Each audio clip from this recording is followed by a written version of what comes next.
Every year around this time, Art Rooney meets with a group of reporters. I was in that room last year, and he'll eventually get to the point in that meeting where he's making it clear what's the big message, what's the edict that comes down from above. Good afternoon to you. Good Monday afternoon. I'm Dejan Kovacevic of DK Pittsburgh Sports. This is the new Double Shot Show. Glad to have you here. Art's going to have another one of those meetings. Haven't announced a date yet, but it's coming fairly soon based on precedent. And I'm sure he's thinking about all kinds of different possibilities for not just questions that'll come up, but things that he wants to get out. And what I can't see this year, and I felt like I could in the past, like 3 or 4 years ago, you'll remember it was all about we need to run the ball. We need to run the ball better. We need to get a running back. And that was the year, of course, that everybody follows through, and everybody knew that they were going to draft either Najee Harris or Travis Etienne, and they got Najee.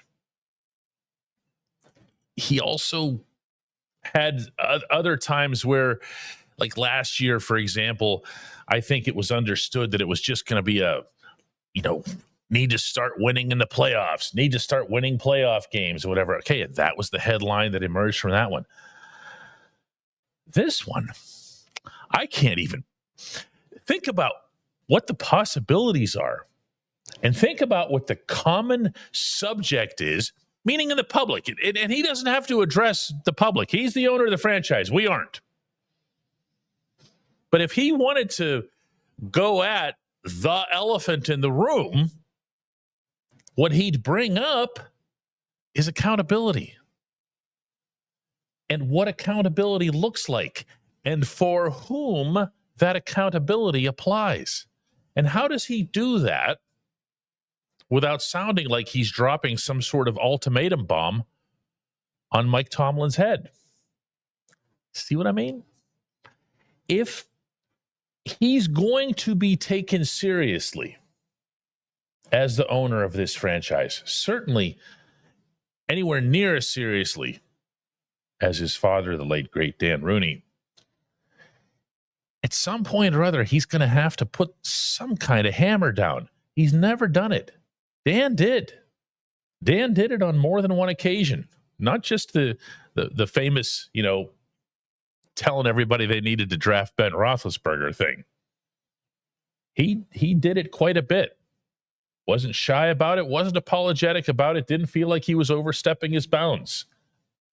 Art, if you think about it, Art was involved, of course, in the Bruce Arians to Todd Haley thing and preserving Ben's career.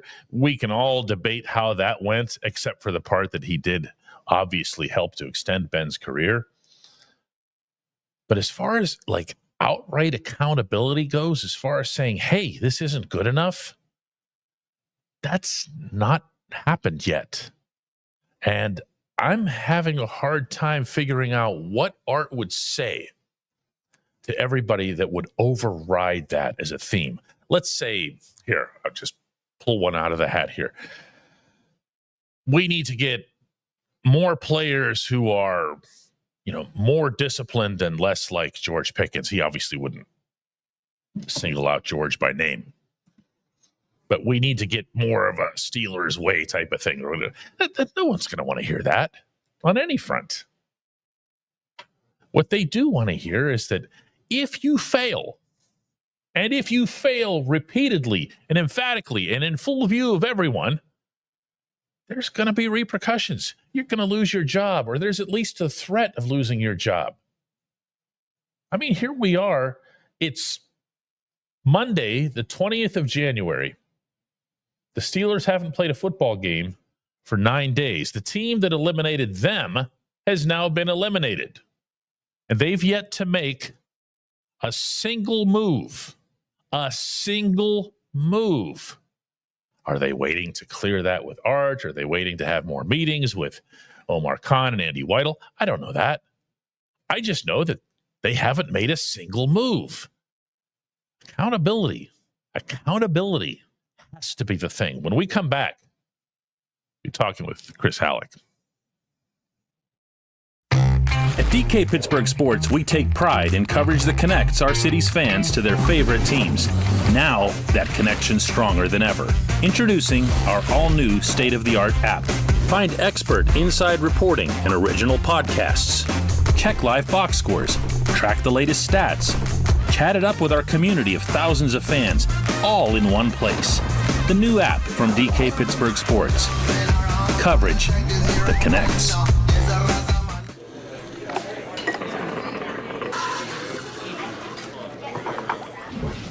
Joined now by Chris Halleck. Chris, the one funny thing about the NFL is you can get through a regular season and complain about a whole bunch of dog games and Thursday nights between, I don't know, the Jaguars and the Panthers or whatever. And you get to playoffs, they just never fail.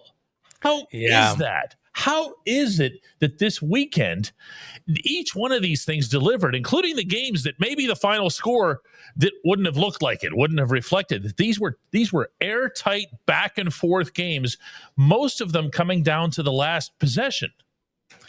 Well, I think the main reason is that this is the cream of the crop. These are the best teams in the NFL right now. And, you know, a lot of these teams, there are a couple of surprises. The Commanders, while they, you know, had a good season, to be one of the final four teams, that's your just, you don't associate it with Washington. That's simple as that. Yeah, you just see them out there and you just go, oh, what are they even doing here?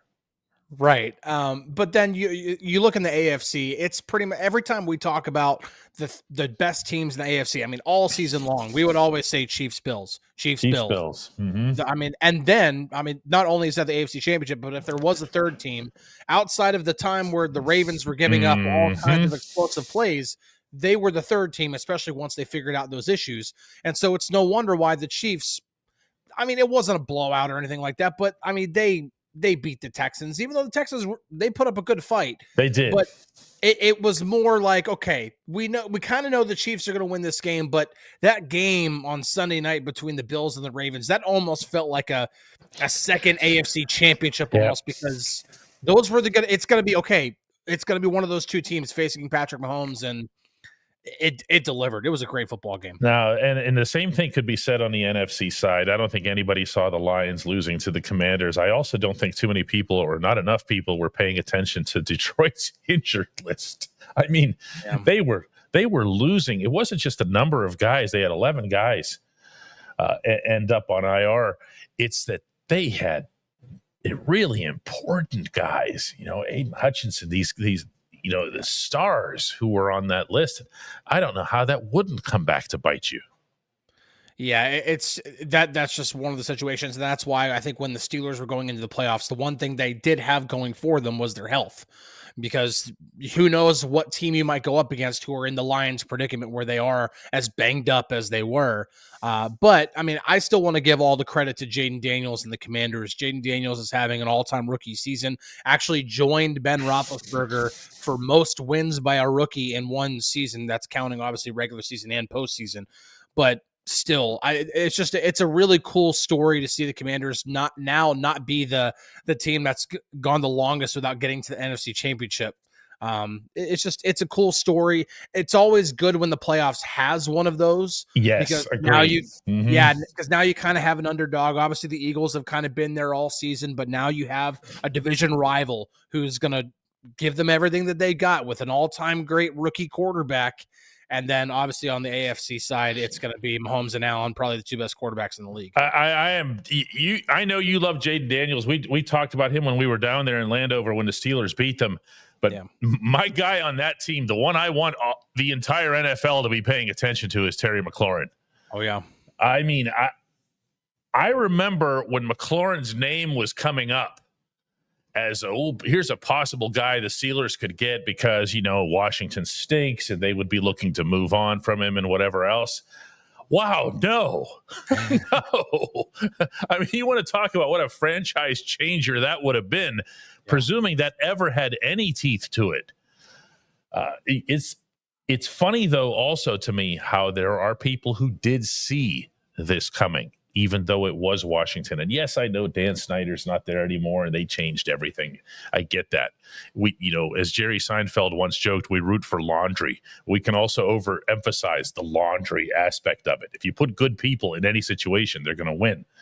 But I also remember when Brandon Ayuk was doing his, here are the teams that I'll go to. Here are the teams that I'm interested in. I remember Washington just kept being one of them. And we were like, what the heck? Washington? What's wrong with him? But somebody knew something. Daniels, yeah, somebody knew something.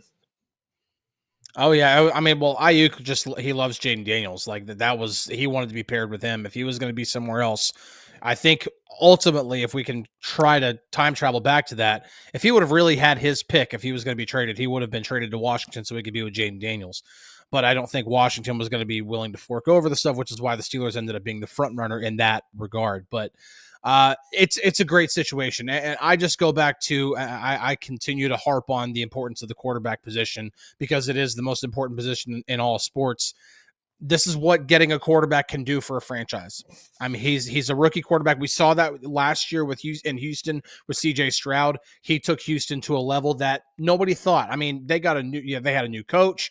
They had a really good roster that was starting to be drafted and developed, but getting that quarterback can help put you over the top. It happened with Houston last year. It's happening with Washington this year. It's just for me, I put this back in a Steelers perspective. I think that's gonna be the only thing that's gonna really put them back over the top is if they can get one of these quarterbacks that can actually play into late January or maybe even early February. Now, a couple unrelated AFC things I wanted to bring up with you today. One is the shielding or the something, I guess you could call it, the babying of Patrick Mahomes by NFL referees. I am not ever in the school of thought that referees will favor a certain team. Right. But I have seen in all sports where a certain player will get a preferential treatment, not so much because of who he is or his legacy or anything like that. It's just that they see the way he will get hit and react to it. Mm-hmm. And they'll go, whoa, I don't want to be the guy who gets, blamed for a playoff changing injury to someone like a Mahomes. So I'm just going to throw the flag and think later. That to me is what happens with Mahomes. It's not, we love the Chiefs or something ridiculous like that. It's that they see flashing before their eyes a star player going down and they go, because they don't want to be on the hook for it. Yeah, the one that really got me was the one where Mahomes became a runner, started to kind of go out of bounds and then cut back inside and then just did a very, very late kind of slide. It wasn't even really a slide. He just kind of fell down. And when that happened, two Houston defenders came and hit each other over the top of Mahomes, kind of barely brushing against Mahomes. And then there was a flag for that for unnecessary roughness. It's like the referees just saw Mahomes go to the ground. That's a tough call, though, because that's a tough one in the moment. We all see that clearly from the side angle. I know what you mean. The two helmets came in and they bashed each other. That's convenient. If you're the referee, you don't have that same angle. All you hear is the contact, and you go, wow, they really creamed him. Whew, there goes the flag. Now, isn't that why you have the eye in the sky? Isn't that why you have replay for stuff like that? That, to me, is a more pertinent question on that specific case. I'm referring more to those ones where Mahomes goes, flops all over out of bounds, and they go, oh, no, Patrick, oh, no, I'm not that guy. And they throw the flag up in the air. You know what I'm saying? Yeah. When it comes to the late slide thing, I am curious to see if there's going to be a team or teams that try to make some sort of proposal for the owners' meetings later on near the end of March to see if they be Philadelphia. Just right. It should be just they say, listen, you could even call it the Kenny rule. Okay, you just can't do this anymore. There's too many running quarterbacks in the league right now. Yes, 100%. And that was actually one thing I was going to say. Well, like one big takeaway for me from this particular Final Four: quarterback mobility. I understand Patrick Mahomes is probably the least mobile out of all of them, but even he finds a way to be a problem when it comes to mobility. Josh Allen, they'll just freaking run him like he's a running back. I mean, he'll get the ball. He goes right up the gut. Yeah. Yeah, exactly. Like he'll just do that. Jaden Daniels obviously really mobile. Jalen Hurts really mobile. Quarterback mobility is a thing. Say what you will about Mike Tomlin, but he's stressing quarterback mobility, and it is a thing right now in the NFL, and it is something the Steelers are going to need. It's there. It's in the Final Four teams, and I think we're in for a really, really cool obviously Championship Sunday and then Super Bowl, just based off of the 4 teams that are left. But I just wonder what kind of officiating we're going to see in that Chiefs-Bills game, because you have one quarterback who is not afraid of contact whatsoever in Josh Allen, and then Patrick Mahomes, who anytime he's touched kind of lets you know that he's been touched. When we come back, J1Q.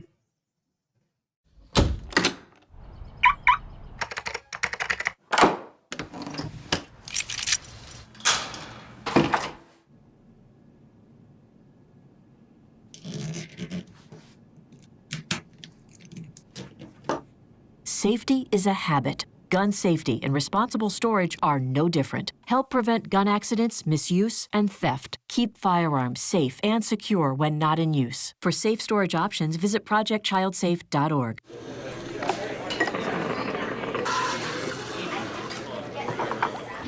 Time now for today's J1Q, and for that we go to our good friend Austin Peffer in Lancaster, PA.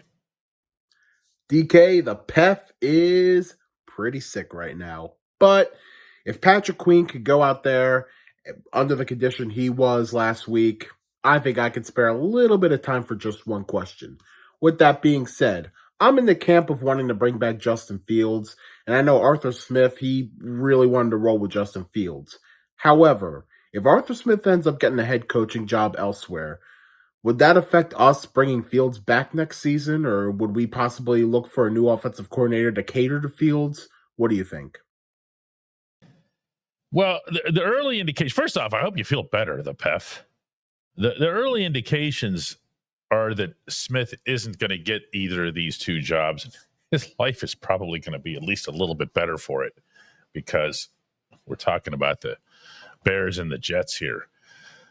But if he were to be gone, if the concept here is that Fields would not want to be with the Steelers because Smith wouldn't be around, let's not overdo the link between Fields and Smith in either direction. Okay, Arthur had basically done a lot of things he felt to his offense to get it moving with Fields. He also felt that everything was making progress in this area. And then, one day the head coach decides he's highly compensated to make such decisions and made such a decision. So Fields was out, Russ was in. You had the 2 New Jersey teams at hand. They were going to give up points no matter what. They did give up points. And then Russ also, in addition to that, legitimately played well. I don't mean to take any of that credit away. And Arthur adjusted well. Arthur moved right into a Russell Wilson mode. He said, listen, I understand these are different quarterbacks. They have different temperaments, different tempos. Everything about them is different, really. And everything went well for a few weeks, and then it didn't go well. And then Russ finished the season 0-5, and absolutely nothing went right. Not the passing game, not the running game, not anything. Everything just went. So I see Fields as being a Mike Tomlin decision, meaning the reversal, just as much as the flip to Russ was. I see Tomlin sticking by Fields. In my conversations with Justin, the respect that he has for Tomlin is a pronounced thing in his NFL career. That's not attached to anything about how the offense did in that week or this week or whatever. He believes that Tomlin believes in him. And yeah, I'm sure that must have been a challenge while he was standing on the sideline there for 10 weeks. But he believes that. And I've not once heard that get connected to the coordinator. That's the best answer I can give you to that question, the PEF. I appreciate you. I appreciate everybody checking out the new Double Shot Show. We'll be back with another one tomorrow.